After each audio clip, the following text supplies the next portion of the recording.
लाडकी बहीण योजनेतून 90 लाखांपेक्षा जास्त महिलांची नावं वगळण्यात आली आहेत। ई-केवायसी प्रक्रियेनंतर सुमारे 80 लाख नावं वगळण्यात येत असल्याचं सरकारच्या वतीनं 1 महिन्यापूर्वी जाहीर करण्यात आलं। ताज्या आकडेवारीनुसार ही संख्या आता 92 लाखांवर गेली आहे। सर्वाधिक महिला एकट्या बीड जिल्ह्यातून वगळण्यात आल्या आहेत।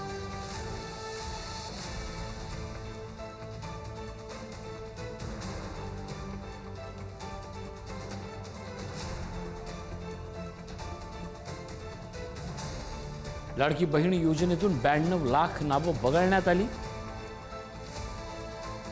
मूळ लाभार्थी संख्या ही 2.4 कोटी होती।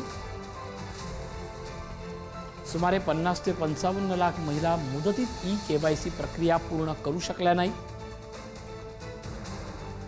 12 लाख महिलांचं उत्पन्न योजनेसाठी निश्चित केलेल्या मर्यादेपेक्षाही जास्त निघालं। 4.5 लाखाहून अधिक महिलांचं वय 65 वर्षाच्या कमाल मर्यादेपेक्षा जास्त होतं। सुमारे 14,000 पुरुषांनी लाभ घेण्याचा प्रयत्न केला, त्यांनाही वगळण्यात आलं।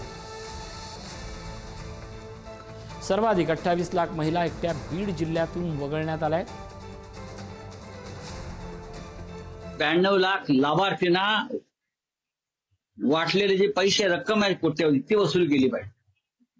राज्याचे तेव्हाचे मुख्य सचिव, अर्थ सचिव, महिला बाल कल्याण खात्याचे सचिव आणि तेव्हाच्या मुख्यमंत्र्यांसह संपूर्ण कॅबिनेट ज्याने याला मंजुरी दिली, त्या बोगस लाभार्थींना 92 लाख म्हणजे 1 कोटी त्यांच्या वैयक्तिक संपत्ती जप्त करून हे पैसे सरकारी तिजोरीत भरणं गरजेचं आहे। बघा, हे आता काही कारण देतील, त्याचे ताशेरे, मग कोणीतरी कोर्टात जाईल, कोर्ट त्याला स्थगिती देईल, या माध्यमातून ती योजना बंद केली जाईल।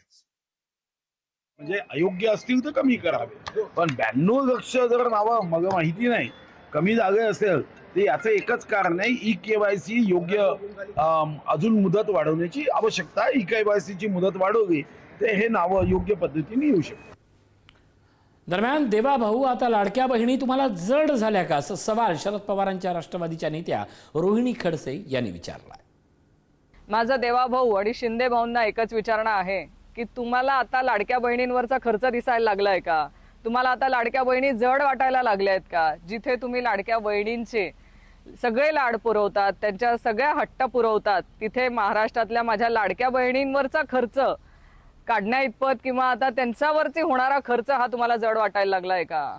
आज लाडक्या बहिणींच्या पाठीशी खंबीरपणे उभे राहणारे लाडके दादा नाहीत, पण माझी सुनेत्रा वहिनींना विनंती आहे की महाराष्ट्रातल्या लाडक्या बहिणींच्या पाठीशी खंबीरपणे उभं राहण्याचं काम तुम्ही तरी करावं। नाही, आपण वगळलेल्या नावाची किंवा संख्येची चर्चा करतो, पण आपण किती कोटी महिला भगिनींना देतो याच्यावर चर्चा कधीच करत नाही। हे कदाचित आमचं दुर्भाग्य असेल। काही ठिकाणी अनावधानानं नोकरी करणाऱ्या महिलांचे देखील फॉर्म भरले गेले, काही ठिकाणी पुरुषांच्या नावावर फॉर्म भरले गेले, पुरुषांच्या खात्यामध्ये पैसे जमा झाले।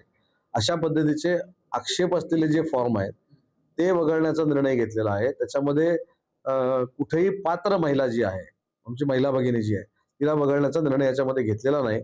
परंतु किती कोटी महिला भगिनींना आपण देतोय ते न बोलता किती कमी झालंय याच्यावरच आपण बोलतोय, आणि हे विरोधकांची एक वेगळी स्टाईल आहे।